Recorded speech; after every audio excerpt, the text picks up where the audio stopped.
धिक्कार है इस काम को, और उतारा मुकुट और रख दिया और सदा सदा के लिए वनवासी बन गए अतृप्त होकर। ये भोग कभी तृप्ति प्रदान कर ही नहीं सकते, क्योंकि इनमें कुछ सार है ही नहीं। कुछ सार हो तो सार तो भगवान में है, भगवान के नाम में है, भगवान के रूप में है। देखो केवट कैसे चरण जे भी स्पर्श किया, कह रहा अब कछुनाथ न चाहिए मोरे। तो हे भाई, जिनका भी प्रश्न उनसे प्रार्थना करते हैं कि विषयों को भगवान को अर्पित करके धर्म में विषयों का भोग करते हुए, भगवान नाम जप करते हुए भगवत प्राप्ति के मार्ग में चलो।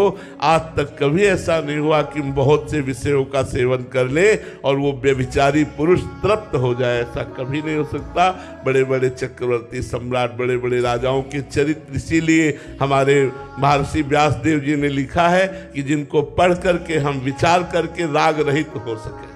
महाराज जी, क्योंकि अंदर का विषय है ना महाराज जी, बाहरी त्याग तो दिख सकता है कि घर त्याग दिया, संपत्ति त्याग दी, क्योंकि अंदर का विषय आप महापुरुष जन ही इसको उजागर कर सकते हैं महाराज जी। इसलिए उसका रहस्य केवल प्रभु से अगर जुड़ गया तब तो मन इधर आ सकता है, नहीं तो अतृप्त ही रहेगा वो। देखो भगवान से जुड़ने पर कई ऐसे, देखो आप जैसे आर्मी में थे, आप क्या त्याग वैराग्य धारण करने के लिए हमारे पास आए थे, लेकिन सत्संग किया, भगवान के आनंद का आकर्षण हुआ।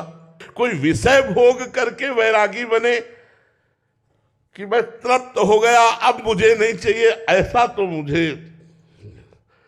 मुझे नहीं लगता।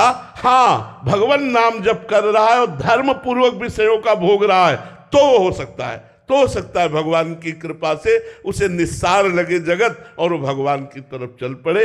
नहीं, विषयों में जितना भोगोगे, शास्त्रों में वर्णन है कि जैसे अग्नि में घी डालते जाओ तो आग बढ़ती है, बुझती नहीं, ऐसे इंद्रियों को विषय देते जाओ तो इंद्रियों की विषय विलासता बढ़ती बुझती नहीं है। इसलिए भाई, भगवान नाम जप करते हुए धर्म में उचित भोगों का, जिससे हमारे धर्म का निर्वाह हो, ऐसे भोगते हुए भगवान नाम जप करते हुए चलो तो जीवन यात्रा मंगलमयी होगी।